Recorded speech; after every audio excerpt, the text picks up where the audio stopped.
नमस्कार दोस्तों, स्वागत है आपका हमारे YouTube चैनल पे। आज की वीडियो बहुत ज्यादा इंपॉर्टेंट है क्योंकि आज की वीडियो में मैं आप सभी को कुछ चीजें बताने वाला हूं जिनका ध्यान आपको अपने रजिस्ट्रेशन फॉर्म को भरते टाइम रखना है, क्योंकि इनमें से कुछ ऐसी मिस्टेक्स हैं, अगर उसको आप रिपीट करते हो या उसको अपने फॉर्म के अंदर करते हो तो आपका एडमिशन भी कैंसिल होने के चांसेस रहते हैं। तो इसलिए वीडियो को शुरू से लेकर अंत तक जरूर देखिएगा ताकि आपको पता चल सके कि आपको फॉर्म कैसे भरना है और किन चीजों को अवॉइड करना है। तो चलिए इस वीडियो को शुरू करते हैं, लेकिन उससे पहले अगर आप हमारे चैनल पर नए आए हैं तो चैनल को सब्सक्राइब जरूर कीजिए और इस वीडियो को अपने फ्रेंड में जरूर शेयर कीजिएगा।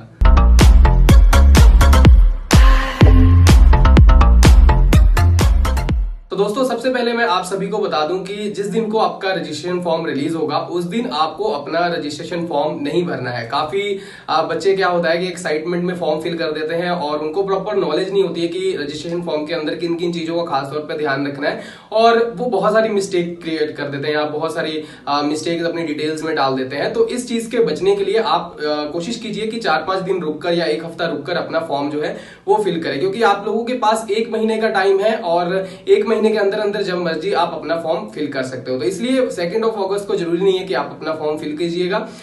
दूसरी चीज कि आपको बुलेटिन ऑफ इंफॉर्मेशन जो है, जो दिल्ली यूनिवर्सिटी की तरफ से रिलीज की जाएगी, सबसे पहले उसे पढ़ना है और उसके बाद आपको अपना फॉर्म फिल करना है, क्योंकि बुलेटिन ऑफ इंफॉर्मेशन में A to Z डिटेल्स जो है वो दी गई होती हैं। ऑफिशियल जो बुलेटिन ऑफ इंफॉर्मेशन है वो दिल्ली यूनिवर्सिटी रिलीज करता है आप लोगों के लिए, तो उसे एक बार जरूर पढ़िएगा। उसके अंदर बहुत सारी चीजें मेंशन होगी, लाइक आपका एलिजिबिलिटी क्राइटेरिया, आपकी बेस्ट स्कोर कैसे कैलकुलेट करनी है, उसके बाद FAQ भी होता है। तो बहुत सारी चीजें होती है, उसको भी मैं आप सभी के सामने एक्सप्लेन कर दूंगा जब भी वो बुलेटिन ऑफ इंफॉर्मेशन आएगी।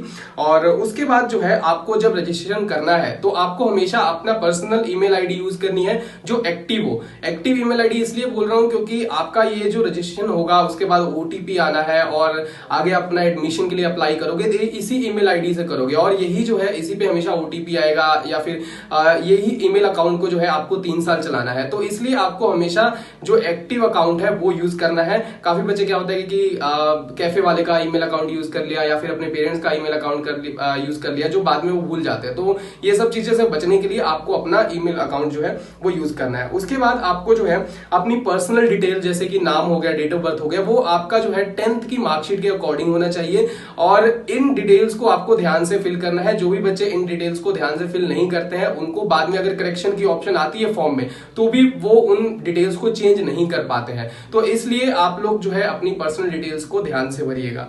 उसके बाद आपकी जो आ जाती है बैंक डिटेल्स। बैंक डिटेल्स में क्या है कि आप जो है अपना अकाउंट नंबर भी दे सकते हैं। अगर आपका अकाउंट नंबर नहीं है तो आप किसी और का भी दे सकते हैं, लाइक अपने पापा का दे सकते हैं, मम्मी का दे सकते हैं। बैंक अकाउंट डिटेल्स का सिर्फ इतना काम होता है कि जब भी आप किसी कॉलेज में ट्रांसफर करते हो तो आपका जो फी रिफंड होता है वो इसी बैंक अकाउंट में आना होता है। तो इसलिए इस बात का आप सभी ध्यान रखें कि बैंक डिटेल्स जो है आपको बिल्कुल करेक्ट देनी है। इनकेस अगर इन फ्यूचर आप एडमिशन अपना कैंसिल भी कराते हो तो आपका रिफंड नहीं आएगा अगर आपने बैंक डिटेल्स जो है वो सही नहीं दी होंगी। उसके बाद एक जो बहुत बड़ी चीज जो हर साल मिस्टेक होती है, और 1-2 बच्चों के साथ नहीं होती है, हजारों बच्चे ये मिस्टेक करते हैं, वो है अपने डॉक्यूमेंट को सेल्फ अटेस्ट करके अपलोड नहीं करना। मैंने ऑलरेडी एक वीडियो बना रखी है जिसके अंदर आप लोगों को बताया है कि आपको अपने डॉक्यूमेंट्स कैसे सेल्फ अटेस्ट करने हैं। उसका लिंक डिस्क्रिप्शन बॉक्स में है, आप जाकर उसे देख सकते हो। तो सेल्फ अटेस्ट करके आपको अपने सारे डॉक्यूमेंट जो है वो वेबसाइट पे अपलोड करने हैं, और इस वीडियो को जाकर जरूर देखिएगा जो मैंने अभी बताया है।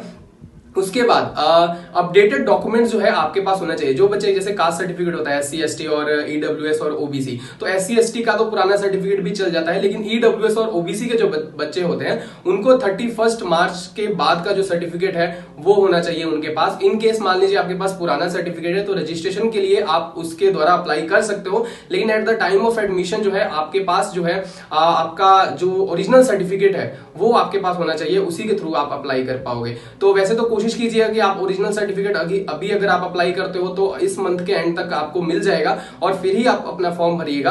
अगर इन केस नहीं भी हो पाता है तो आप जो है अपने रजिस्ट्रेशन पुराना डॉक्यूमेंट जो आपके पास है वो, या फिर आप उसकी रिसिप्ट जो आपको मिलेगी अप्लाई करने की, उससे अपना रजिस्ट्रेशन फॉर्म जो है वो फिल कर सकते हो। उसके बाद जो है आपके मार्क्स जो है वो कैसे फिल करने हैं, इसको लेकर मैं डाउट क्लियर कर दूं। यहां पर आपको मार्क्स अपने सारे सब्जेक्ट्स के फिल करने हैं जो भी आपने +2 में पढ़े हैं, लाइक आपने 4 सब्जेक्ट पढ़े, 5 सब्जेक्ट पढ़े, 6 सब्जेक्ट पढ़े, 7 सब्जेक्ट पढ़े, सबके मार्क्स आपको वहां पे अपलोड करने हैं और सेपरेटली अपलोड करने हैं। तो इस बात का आप सभी खास तौर पे ध्यान रखिएगा। बेस्ट 4 का अलग चीज होता है, वो बेस्ट 4 जो है आपको बाद में निकाली जाती है, वो कॉलेज निकालता है और आप अपनी तरफ से भी निकालते हो।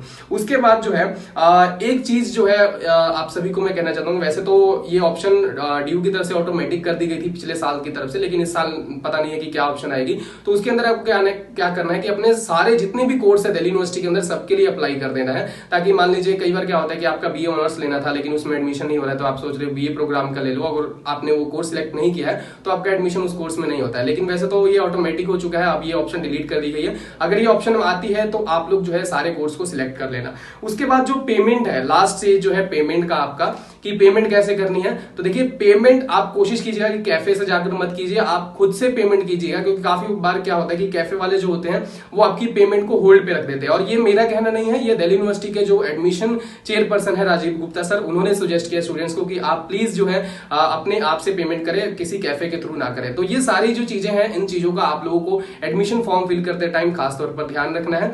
तो आशा करता हूं आप सभी को ये सारी डिटेल जो है अच्छी लगी होंगी और ये काम भी आएंगी आप सभी के लिए। बाकी हमारी और भी वीडियोस जो है आ रही हैं आप सभी के लिए, उनको भी जरूर देखिएगा। बाकी चैनल को सब्सक्राइब कीजिए और बेल आइकन को प्रेस कीजिए, लाइक कीजिए और इस वीडियो को शेयर कीजिए। कोई क्वेरी रही है तो आप मुझे इंस्टाग्राम पर भेज सकते हो, आईडी का लिंक डिस्क्रिप्शन बॉक्स में है। अभी के लिए इतना ही, मिलते हैं अगली वीडियो में।